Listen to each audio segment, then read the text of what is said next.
దేవుని ఘనమైన నామముకు స్తోత్రములు. ఈ వాగ్దానం వింటున్న మీకందరికీ మన ప్రభువును ప్రియ రక్షకుడైన యేసుక్రీస్తు నామములో శుభములు, మా హృదయపూర్వకమైన వందనములు తెలియచేస్తున్నాం. ఈరోజు దేవుని వాగ్దానం ద్వితీయోపదేశకాండం 20వ అధ్యాయము 4వ వచనం. మిమ్మల్ని రక్షించువాడు మీ దేవుడైన యెహోవాయే. ఈ మంచి వాగ్దానం వింటున్న మనందరి వెనుకలో మన మంచి దేవుడు నెరవేర్చునుగాక. ఆమేన్. ప్రియ దైవ జనాంగమా, ఈ వాగ్దానం నిజంగా మనం ఆలోచిస్తే ప్రస్తుతం మనం ఏ విధమైన పరిస్థితుల్లో ఉన్నామో, నలిగిపోతున్నామా? రకరకాల సమస్యలతో, రకరకాల ఆర్థిక ఇబ్బందులతో, రకరకాల అనారోగ్యాలతో, రకరకాల కుటుంబ సమస్యలతో మీరు భయభ్రాంతులై నలిగిపోతున్నారా? భవిష్యత్తును గురించి ఒక విధమైన ఆందోళన, దిగులు మీకు ఏర్పడి ఉందా? అయితే ప్రభు ఈరోజు మీతో ఆయన చెప్తున్న చక్కని వాగ్దానంతో కూడిన మాట చూడండి. మిమ్మును రక్షించువాడు మీ దేవుడైన యెహోవాయే. మీరు ప్రస్తుతం ఎదుర్కొంటున్న వీటన్నిటి నుండి మిమ్మల్ని బయట పెట్టగలిగిన వాడు ఆయన ఒక్కడే. ఈ లోకంలో మనం ఎవరెవరినో ఆశ్రయించాం, వారి ద్వారా మనం బయటపడాలని ఎన్నో ప్రయత్నాలు చేశాం. ప్రయత్నాల్లో కూడా విఫలులైపోయాం. మనుష్యులు కూడా మనల్ని ఎన్నో ఇబ్బందులకు గురి చేశారు. అయితే ఇలాంటి పరిస్థితులలో నిజంగా మనల్ని రక్షించగలిగిన వాడు మన దేవుడొక్కడే, మన దేవుడొక్కడే. అయితే ఆయన వైపు మనం చూద్దాం. ఆయన ఏమంటున్నారు? ఈ మొదటి వచనం నుండి మొదటి 3 వచనాలు మనం చూస్తే అంటాడు, ఇంతకుముందు ఐగుప్తు దేశంలో నుండి మిమ్మల్ని యువతలకు రప్పించిన దేవుడు మీకు తోడై ఉన్నాడు. మీ శత్రువులతో ఆయన యుద్ధం చేస్తాడు. వారికి భయపడొద్దు. ఆ భయంకరమైన ఐగుప్తు బానిసత్వం నుండి విడిపించిన వాడు ఆయనే కదా. ఆ భయంకరమైన బానిసత్వంలో ఉన్నప్పుడు అక్కడ ఫరోతో అతని సైన్యంతో యుద్ధం చేసి అక్కడ గొప్ప విజయం ఇచ్చి ఎవరైతే మిమ్మల్ని ఇబ్బందుల పాలు చేశారో వాళ్ళందరినీ ఆయన ఇబ్బంది పెట్టి వారందరినీ ఎర్ర సముద్రంలో ముంచి చంపేసిన వాడు ఆయనే కదా. ఆయన మీకు తోడై ఉన్నాడు కనుక మీ మీదకి వచ్చే శత్రువులను చూచి మీరు భయపడద్దు. మీ హృదయాలు జంకనీయొద్దు. మీరు వణకొద్దు, బెదరొద్దు. మీ శత్రువులతో ఆయన యుద్ధం చేస్తాడు. ఇంతకు ముందు చేశాడు కదా మీ కళ్ళ ఎదుట. ఇంతకు ముందు చేసిన దేవుడే ఇప్పుడు కూడా చేస్తాడు. కనుక ధైర్యంగా ఉండండి. మిమ్మల్ని రక్షించేవాడు మీ దేవుడైన యెహోవాయే అని అలనాడు ఇజ్రాయేలీయులకి దేవుడు చెప్పిన ఆ మాటను ఈ రోజున మనం కూడా అన్వయించుకుందాం. మన దేవుడు గత కాలంలో ఎన్నో మేళ్లు చేశాడు కదా. మన జీవితంలో ఎన్నోసార్లు మనల్ని ఆదుకున్నాడు కదా. ఎన్నో కష్టాల నుండి మనల్ని ఆయన రక్షించాడు కదా. ఎన్నో బలహీనతల్లో ఆయన మనల్ని స్వస్థపరిచాడు కదా.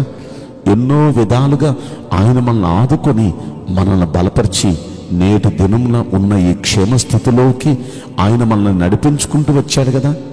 ఇన్నాళ్ళు, ఎన్నేళ్ళు, ఎన్ని గొప్ప కార్యాలు చేసి ఎన్ని రీతుల్లో మనల్ని ఆదుకొని మనల్ని రక్షించిన దేవుడు ఇప్పుడు ఈ సమస్యలో మిమ్మల్ని రక్షించడా? ఇప్పుడు మీకున్న ఈ బలహీనతలో మీకు స్వస్థతనివ్వడా? ఇప్పుడు మీరు ఎదుర్కొంటున్న ఈ శోధనలో, ఈ ఇబ్బందులో మీకు ఆయన సహాయం చేయడా? ఖచ్చితంగా మిమ్మల్ని రక్షిస్తాడు. దావీదు భక్తుడిని ఒక్కసారి మనం గుర్తు తెచ్చుకుంటే, దావీదు గొల్యాతు ముందుకు వెళ్ళినప్పుడు ఆ వెళ్ళే ముందు రాజు ముందుకు తీసుకుని వెళ్ళారు. ఏ బలం చూసుకొని నువ్వు గొల్యాతు ముందుకు వెళుతున్నావు? ఇంతమంది లక్షల మంది ఇశ్రాయేలీల యోధులు, వీరులు ఉన్నారు. ఇంతమంది యోధులు, వీరులు ఉండగా మరి నువ్వు ఏ బలం చూసుకొని అతని మీదకి నువ్వు బయలుదేరి వెళ్తానంటున్నావు అని అడిగాడండి. ఒక్కసారి ఆ మాట అడిగేటప్పటికి దావీదు అన్న మాట ఏంటో చెప్పనా?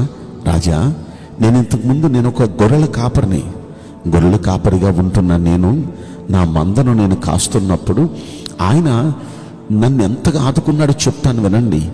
నా గొర్రెల మంద మీదకి ఒక సింహం వచ్చి దాడి చేసి గొర్రె పిల్లను తీసుకుని వెళ్ళిపోతూ ఉంటే నా దేవుని సహాయం నేను కోరుకున్నాను. దేవుడు నన్ను బలపరిచాడు. ఆ సింహాన్ని ఛేదించాను. దాన్ని కొట్టి చంపి దాని నోట్లో నుండి నా గొర్రె పిల్లను రక్షించుకోవటానికి నా దేవుడు నాకు సహాయం చేశాడు. మరొకసారి ఎలుగుబంటి వచ్చి నా గొర్రె మంద మీద పడి ఒక గొర్రె పిల్లను తీసుకుని వెళ్ళిపోతూ ఉంటే నేను దాన్ని కూడా కొట్టి చంపి దాని చేతుల్లో నుండి నా గొర్రె పిల్లను నేను విడిపించి తీసుకురాగలిగాను. అలనాడు సింహపు బలము నుండి నన్ను రక్షించిన దేవుడు, అలాగే ఎలుగుబంటి బలము నుండి నన్ను రక్షించిన దేవుడు ఇప్పుడు ఈ గొల్యాతు బలము నుండి కూడా నన్ను రక్షిస్తాడు. ఎంత నమ్మకం అండి!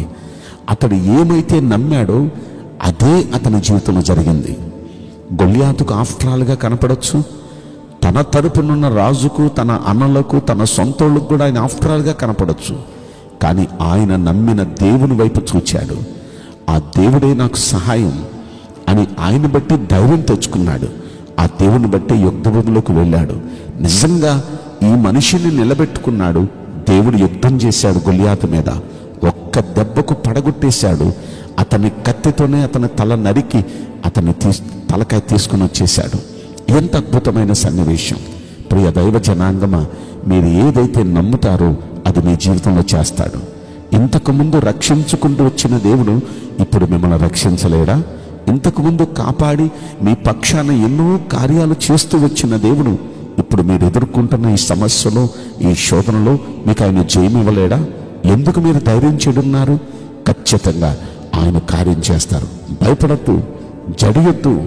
మీ పక్షాన ఆయన యుద్ధం చేసి మిమ్మల్ని రక్షించే దేవుడు మన దేవుడు కనుక ఈ వాగ్దానం వింటున్న మనలో ప్రతి వ్యక్తి ఆయన బట్టి ధైర్యం తెచ్చుకోండి, ఆయన బట్టి బలం తెచ్చుకోండి.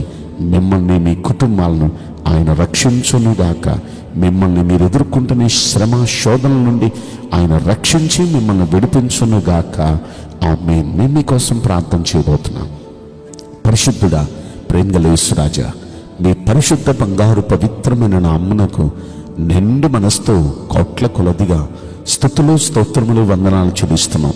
ఈ వాగ్దానం వింటున్న ప్రియుల జీవితంలో దయచేసి ఈ వాగ్దానం నెరవేర్చి కృప చూపించండి అయ్యా. ఈ లోకంలో ఎవరో మమ్మల్ని రక్షిస్తారని వారి వైపు వీరి వైపు మేము చూస్తూ నిరాశపడ్డాం, ఎంతో బాధపడ్డాం. అయితే ఈ రోజున మాకు వాగ్దానంతో కూడిన ఒక వాక్యిస్తున్నారు. మిమ్మల్ని రక్షించువాడు మీ దేవుడైన యెహోవాయే. నిజంగా మీరు మాత్రమే మమ్మల్ని రక్షించగలిగిన దేవుడివి.